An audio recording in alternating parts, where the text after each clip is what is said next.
Look at that hat. Look at your colour clash. I've got more of a colour clash You than look anybody. like a bad rainbow. Well, there is a reason why I'm wearing this hat today, Bernie, and we will be talking about it in this podcast. Got blue, For those burgundy, a different shade of blue. Yeah. Green hat and a green white hat. swing. You got Did every you not colour. get the memo? Bring your green hat.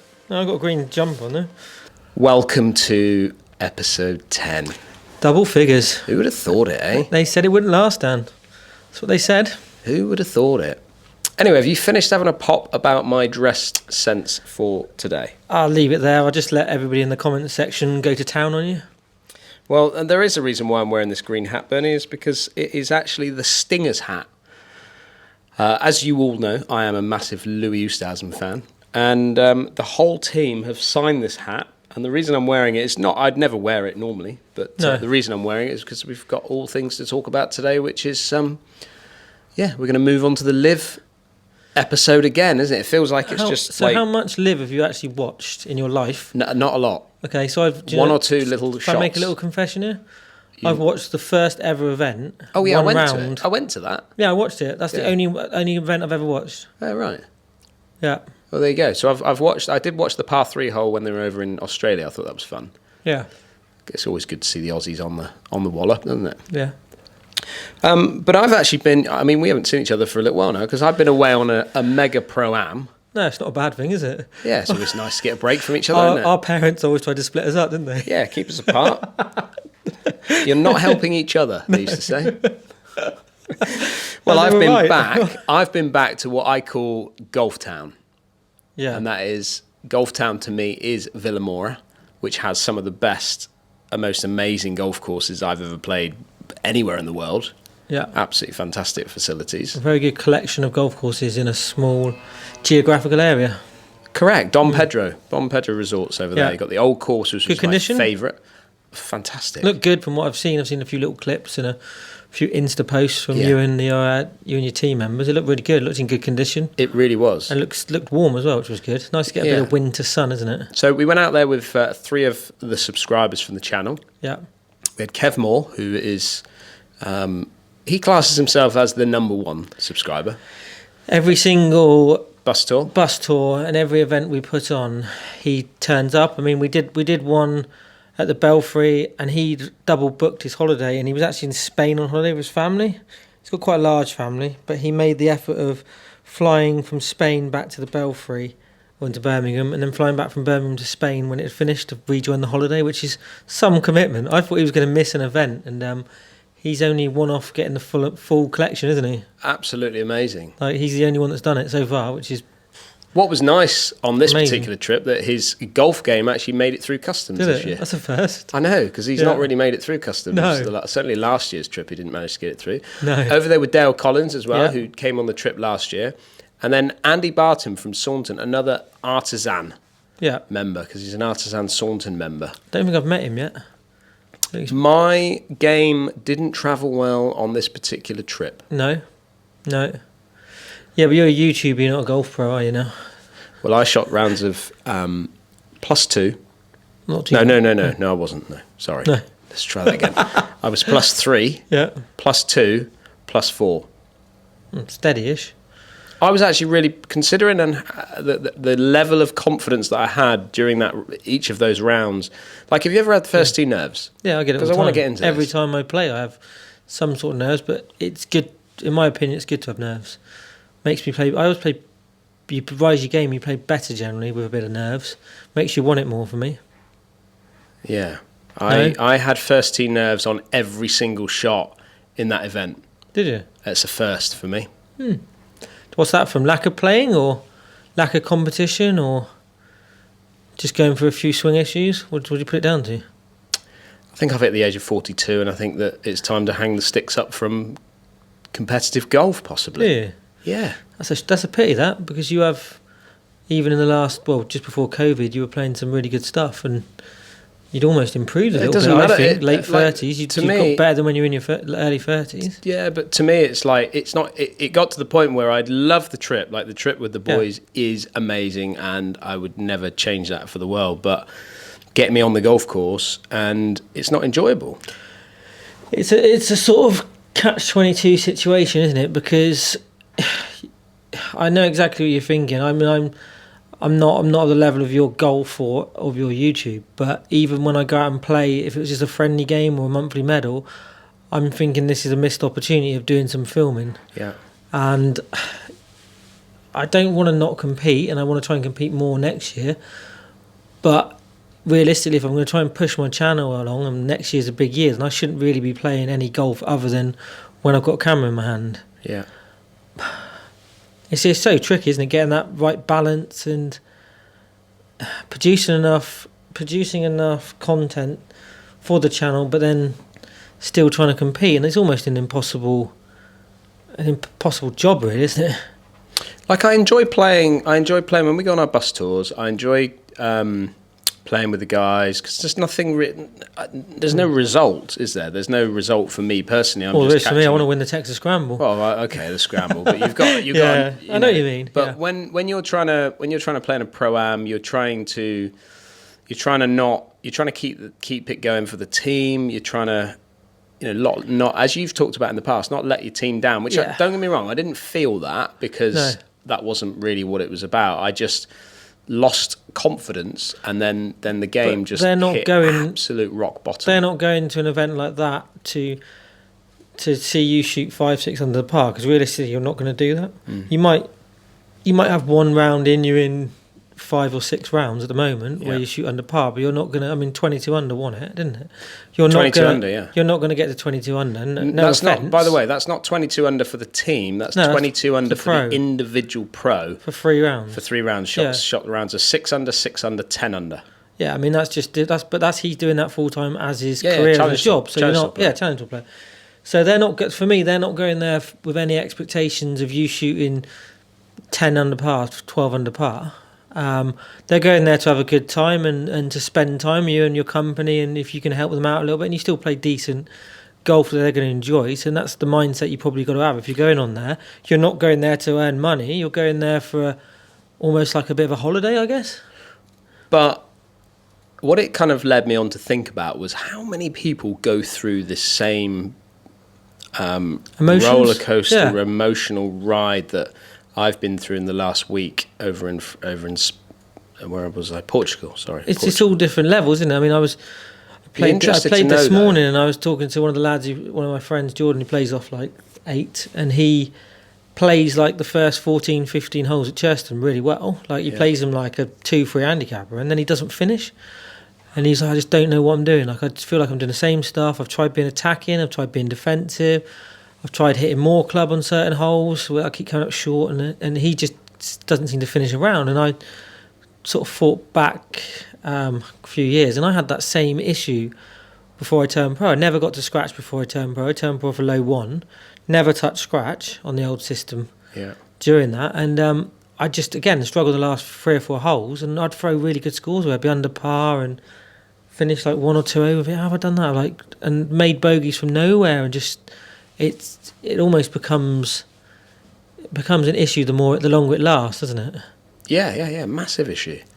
To the point where you just like you think, do I want to go through all of this all over again? And at the end of the day, you say mentally draining, isn't it? I was honestly, Bernie, I was exhausted, mentally exhausted after each round. Yeah, and then you got to look at it. You go, right, well, it's I've earned 50 quid.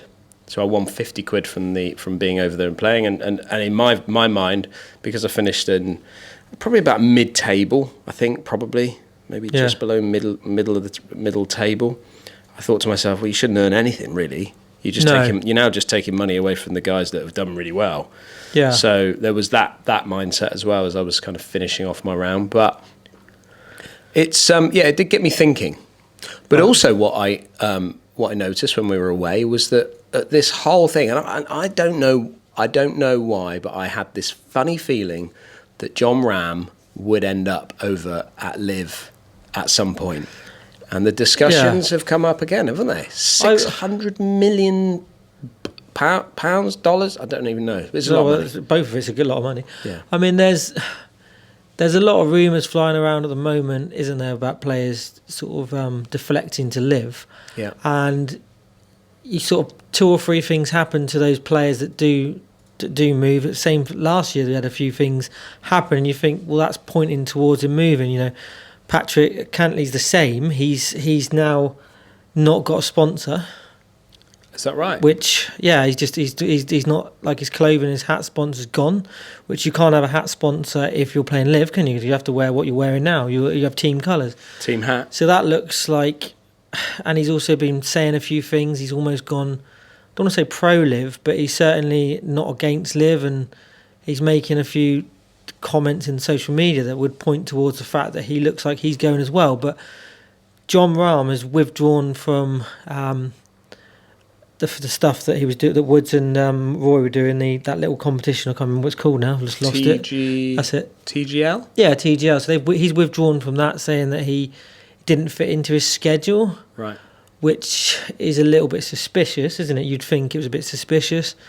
You've got Phil Mickelson now saying stuff about he's already been signed, and you know, he's basically said he's been chatting to him, and it's basically a done deal. And then another one saying that he basically didn't like the format, and that's the only thing that's holding up the actual announcement and the signature, is he doesn't like some part of the format, and he wants that changed before he commits. Do you think he'll go?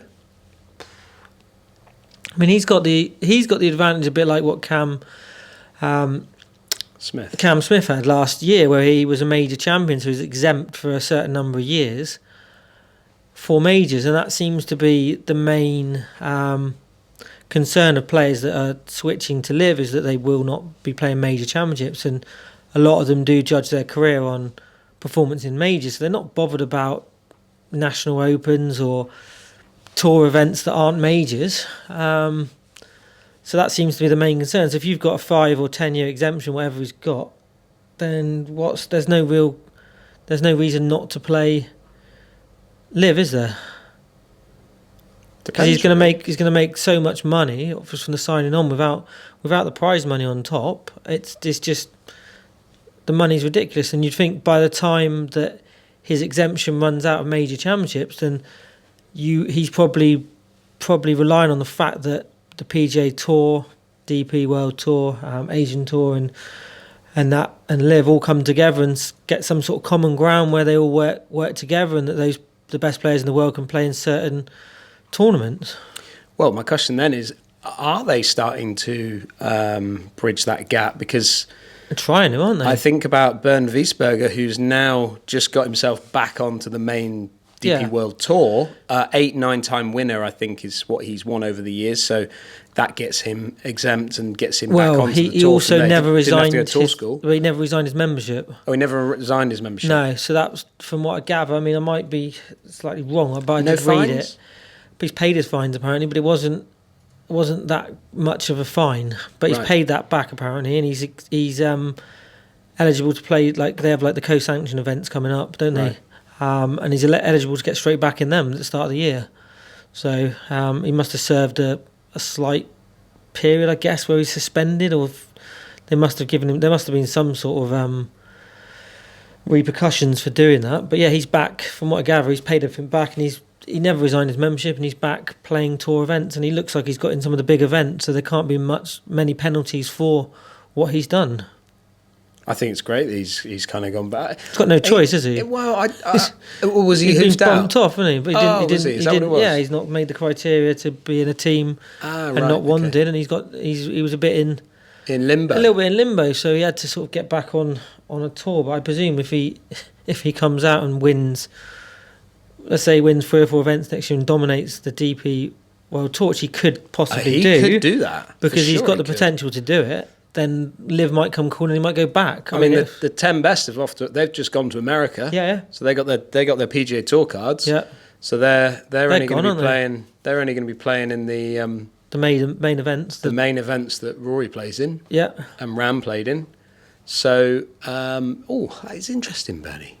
Yeah, he could really. Couldn't he? Worth putting a couple of quid on him, isn't there? If you're a betting man. He could definitely win the. Race to the bike. Couldn't he? Oh no, he couldn't, because he's probably not in the majors yet, is he? I don't know if he'd get in the majors. He'd have to come out pretty quick, win a couple of events, get back into the top 50 in the world, which then would make him exempt for majors, and then maybe do something in them, and then probably go and play in some of the bigger events through maybe through that way. But he could definitely win some events on DP World, couldn't he? Just going back to Patrick Cantlay, I mean, you talk about these signings of contracts and things like that. Yeah. I see a lot of players moving forward potentially. I'm not saying clothing deals, because I think clothing deals and shoes and glove and hat and stuff like that, I think is always a good opportunity to earn a bit of money. Yeah. But I think you're going to start to see players that don't necessarily have club contracts moving forward. I mean, I know Tommy Fleetwood was out of club contract for a while. I think Matt Fitzpatrick, I think he's only contracted. Is he just contracted to his putter? I think possibly that might be one of them. But I was looking in Cam Smith's bag the other day, obviously online, wasn't in his golf bag, but I noticed that he has taken out a Titleist 3-wood, and he's put in a Ping 3-wood in his golf bag. He's also got 2 Mizuno long irons in his golf bag. So this is somebody who was like Titleist through and through, full bag of Titleist. So it's got to be on their sort of thought process, isn't it? Yeah, I mean, it depends on what their deal is and how much they're getting paid. And we know that at the top of the game there's a vast amount of money. So, and it's all relative. I know it sounds good if you're getting, say, £1 million a year to be being a Titleist player, but there might be stipulations like you have to do 20 days a year, media days, and that, and you have to give up time for certain things, and you have to play in these events if you're a Titleist player, for example. I don't know what the stipulations are, but you might think to yourself, I don't want the hassle for £1 million. Yeah. Why would I want to? Why would I want that? I know Patrick Reed was one. I think the money that they get is more than that, or certainly some of them. Yeah. But you think that if it's, if you have let's say you're not happy with your long irons and you're contracted to 14 clubs in your bag or 13 clubs in your bag, and you're not happy with your long irons, like that can really make or break you winning a tournament. Yeah, of course it can. 100%. So having the flexibility to say, right, actually I want to put in a couple of Mizuno long irons because they look better to me, or they feel better to me, or they perform slightly better to me, then you're going to win that back pretty quickly, aren't you? Yeah, of course you are. Good couple of finishes, good couple of shots coming down the stretch with those longer irons, and you've won that money back that you were going to be paid for, and you've got the option to do what you want to do from your clubs. Yeah, maybe if you break down, if you're a player and you break down different areas of your game, you might be like a bag sponsor. You might end up, if you broke it down, rather than doing a deal for, let's say, $1 million, we're just throwing $1 million out there, for everything, you might be able to get 600,000 for a bag. You might be able to get 100,000 for a driver. You might be able to get 150 for a putter. So you could easily, have 3 or 4 different sponsors in your bag, couldn't you? And if you're getting money off each of them, so you might. It's just, if somebody wants to pay me £1 million, then game on. Yeah. Where are we going? Sorry, Richard. It's upset me, but where are we going? Yeah. It's just, it's all relative, though, isn't it? Some exciting news then from you. Yeah. Where's the handicap right now? We're destination scratch. Where have we got to? Update for everybody. We've not quite got there, but we're down. So I basically on Wednesday we'd gone on a winter course. It was a shorter course, which makes it easier, but then makes it harder because I shot level par on Wednesday, which was 1.9 over par. Okay, so it's basically 2 shots. It's basically 2 shots easier. Yeah. So I shot level par, but it brought my handicap down to 1.3. So I'm in the ones now, which is nice. High ones. Yeah. And I got sort of 3.5, or no, 3 or 4, it might be 4 actually. 4 rounds now, I've got a free hit. So if I could shoot... like a free spin. If I could shoot a couple of level pars, and I think I could get back to scratch. So yeah. And I would say that you're, when you even though the golf courses are easier, your confidence must be quite high when you're going on to shorter golf courses, especially when you're coming from the back tees at Churston now to a shorter course. Do you find that you're more confident going out there? I mean, you would say that, but the ball's not running, is it? That's the only problem. So, like if you do hit a 4-iron off a tee, it's all carry, isn't it? And I do hit quite a low ball flight, so it's just swings and roundabouts. Obviously, the weather's colder, isn't it? It's harder. Greens are slower. They're good at the moment, though. Is that a good thing for you, though? Do you like? No, I prefer quicker greens. Do you? Yeah. I've always preferred quicker greens, which is funny, really, isn't it? It's just it is what it is. You play the conditions, don't you? And it's pretty dry out there at the moment, which is good. So not picking up too much mud in the rough, which helps as well. And it's I don't think I can do it in the winter, but maybe come out next summer, start the summer sort of, and then give it a good go really. But I've got a few ideas in the winter what I want to do, and a couple of things I want to address in my game and in my sort of fitness as well. Oh, we're going to get in the gym, or we're just going to start running a little bit? Not going to get in the gym, but I've got my sort of arthritis under control at the moment in my feet, so I can add a bit of exercise to it, but I want to do it properly rather than just in the past I've just lifted weights and stuff and gone running. I want to actually get like a bit of a plan and a bit of a schedule really. Stick with it. I need to practice as well. What do you put it down to with your handicap moving from a 5 down to now a 1? Just put more effort in this year. I've got better attitude. I actually want to play golf, whereas I think we mentioned it probably on podcast 6 or 7 maybe. I found it hard to be on the golf course, just with memories and just feeling a bit. I mean, I'm a very positive person. Always have been, always will be. But I even just felt being on the golf course with a reminder of my dad and stuff. I just found it difficult, and just having that actual focus on my game and actually caring about it. I didn't really care like last year, the year before. It didn't really bother me. I was just going for a walk. Whereas I've seemed to have got a little bit more fight and a bit more determination, and I feel like I always need targets and motivation to do anything. I'm quite laid back, as you know, and if I got a target and a bit of motivation, then that sort of spurs me on, and my motivation is to get to scratch in sort of my dad's memory really, or get back to scratch, even if it's just for like one event or one game, just to say I've done it. And I like proving people wrong, because people didn't think I could do it.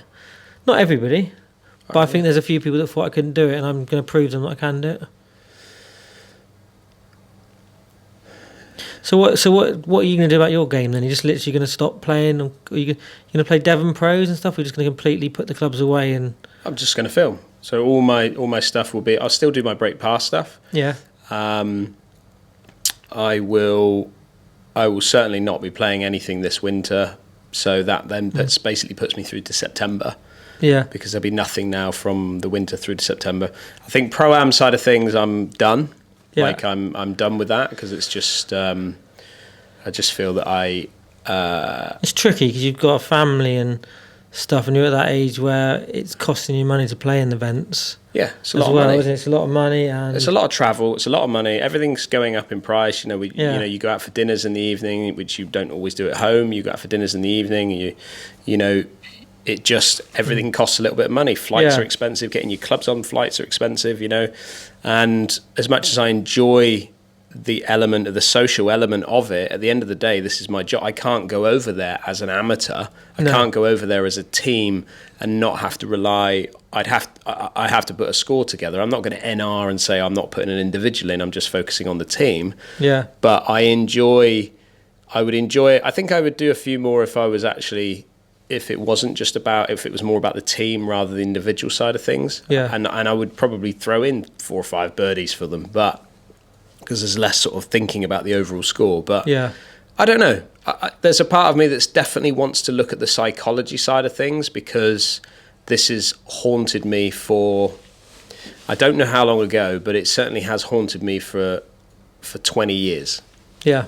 And there is a point where you think you start to get through it, and then it kind of really starts to bite back at you. And I do think it'd be a pity if you don't compete in something or play at all in any competitive games. I think you need motivation to practice, and motivation to.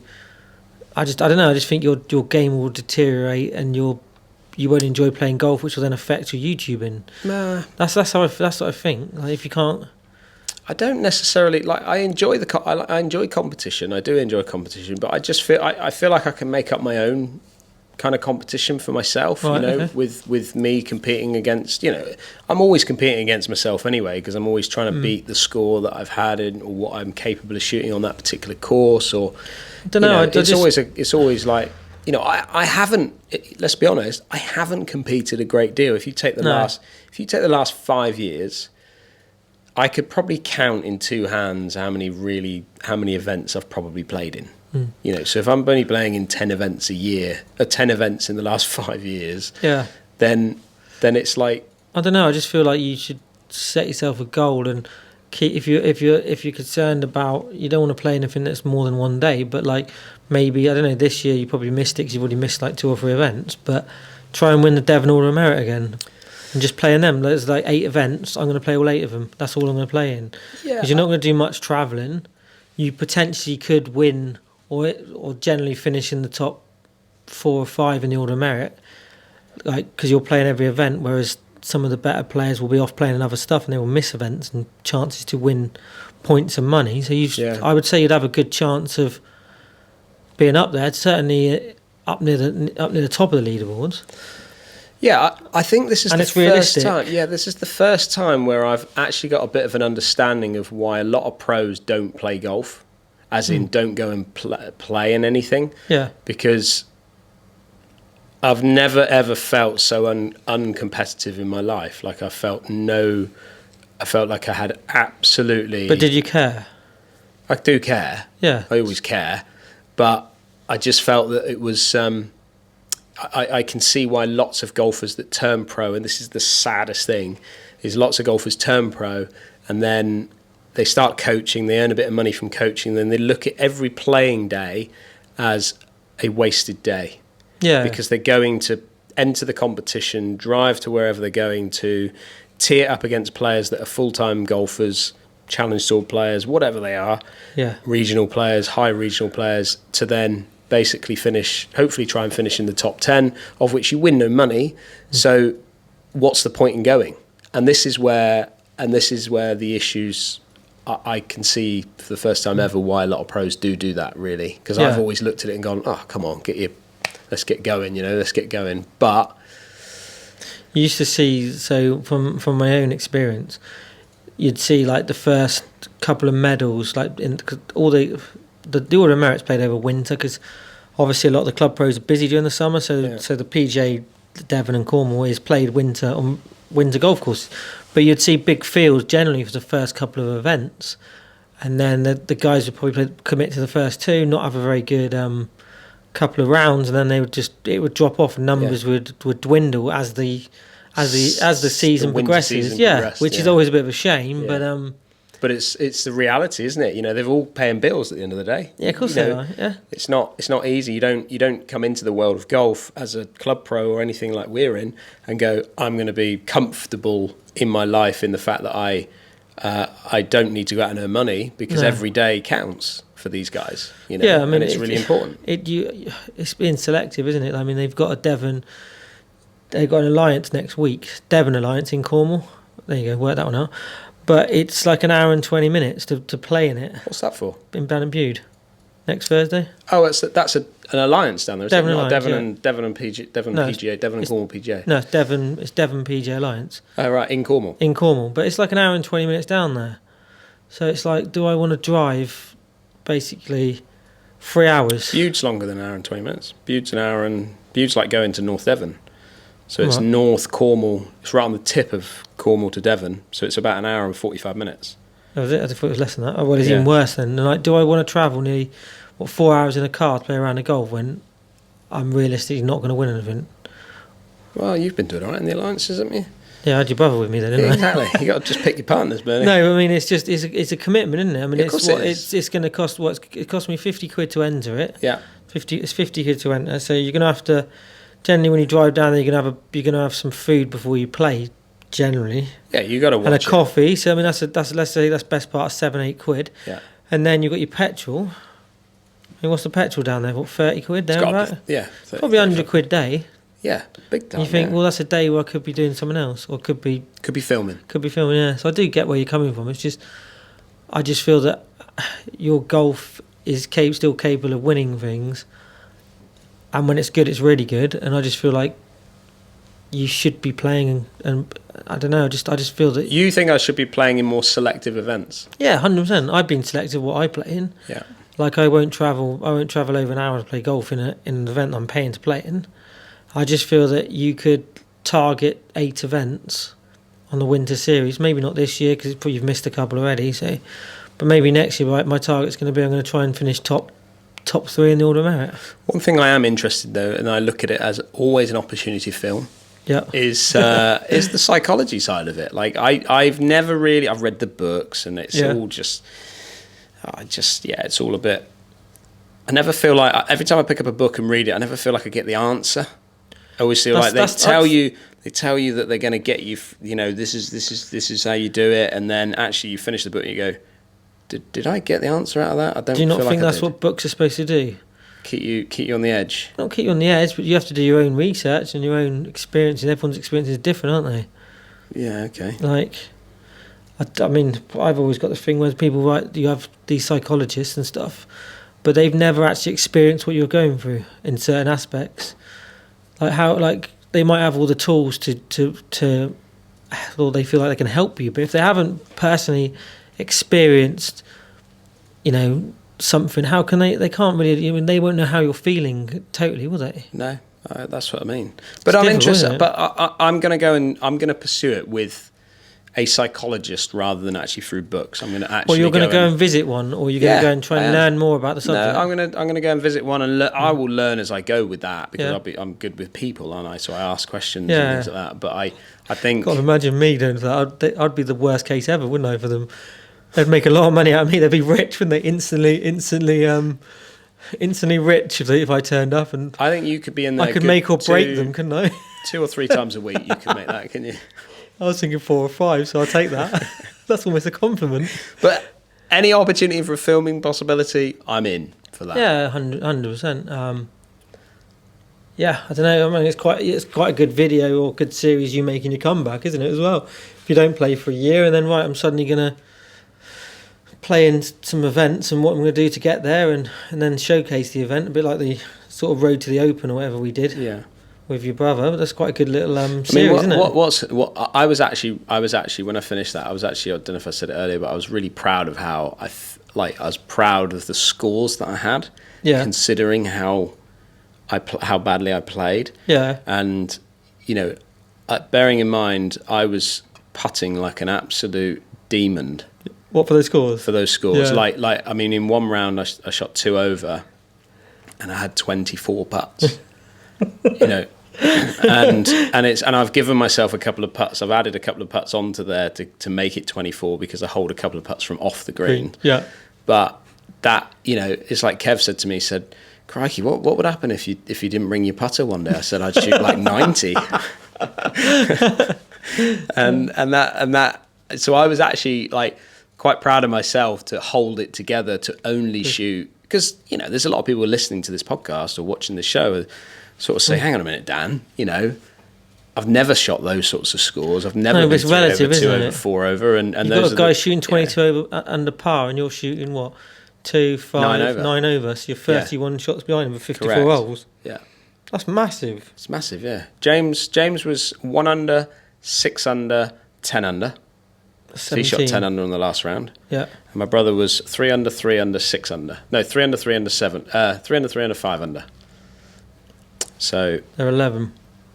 11. Was he 11 or 12? Maybe he was 12. I can't remember exactly what it was. But it's good scoring, isn't it? It's good scoring. I mean, for Paul to shoot, and this is another thing as well. Paul shoots 12 under or 11, 12 under par, finishes 8th.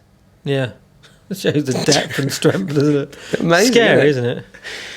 Amazing. Yeah. Great to see it though. I mean, even though it's still great to see those scores being posted. I think it's just fantastic. Absolutely fantastic. If you get the opportunity to play with better golfers than yourself, then the best advice I ever had was play. Like, don't worry about those people. Don't worry about what you're shooting or what you're doing. They're so focused and concentrating on themselves. But just to be around it and watch it, you can learn so much, and you pick up little nuggets of information and little tips. And like, any time your brother wants to play in something or ask me to play in it, I make sure, even if I've got something on, that takes my priority. Absolutely. And I'm up for it, because you just, it's just great to watch. And don't ever be afraid. That's what I say. Don't ever be afraid to.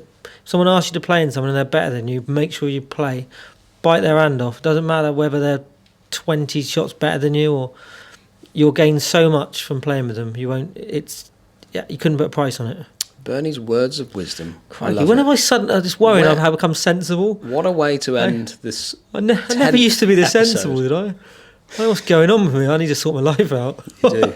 Absolutely right. Right, thanks for watching, everybody. Hope you enjoyed that, and we'll see you again in episode 11.